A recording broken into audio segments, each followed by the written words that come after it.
대만을 방문 중인 젠슨 황 엔비디아 CEO가 대만에 대해 가장 중요한 국가라고 발언한 것이 알려지자 중국 네티즌들은 불매운동까지 거론하며 반발하고 있지만 중국 언론들은 의외로 침묵하고 있습니다.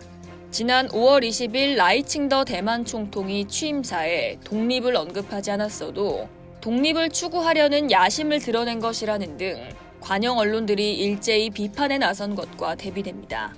문제의 발언은 지난달 30일 타이베이의 한 식당에서 글로벌 공급망의 파트너 업체 홍하이 동사장 류양웨이, 광다 동사장 린바이리, 화스 동사장 스숭상, 화스 동사장 둥즈센 등과 함께 저녁을 하는 자리에서 나왔습니다.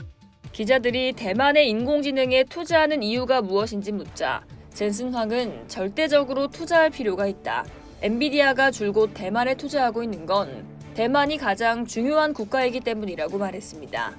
지난 2일 젠슨 황은 국립대만대학교에서 열린 컴퓨텍스 2024 기조연설에서 차세대 GPU 루빈을 오는 2026년 출시하겠다고 발표했는데요.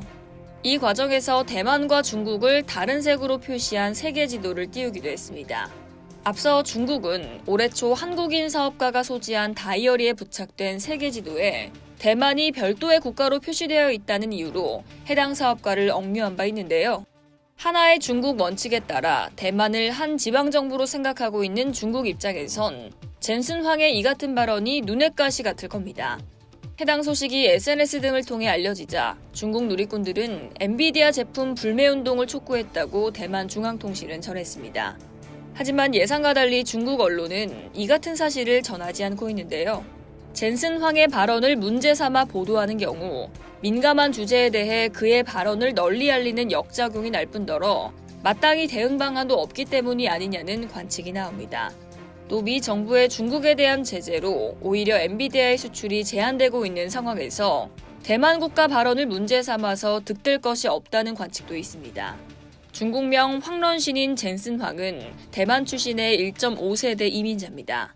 인공지능 시대를 맞아 엔비디아의 주가가 뉴욕 증시에서 최근 주당 $1,000를 넘고 젠슨 황의 재산도 5년 새 30억 달러에서 900억 달러로 30배가 뛰는 등 엔비디아는 화제의 중심에 있습니다. 지난달 26일 대만에 온 뒤로부터 젠슨 황의 일거수일투족에 대만뿐 아니라 세계의 이목이 집중되고 있는데요. 그가 들르는 식당에는 손님들이 몰려들고 그가 가는 곳마다 사람들이 모여들어 함께 사진을 찍는 등 유명인 못지않은 인기를 누리고 있습니다. 이상 여의도TV였습니다.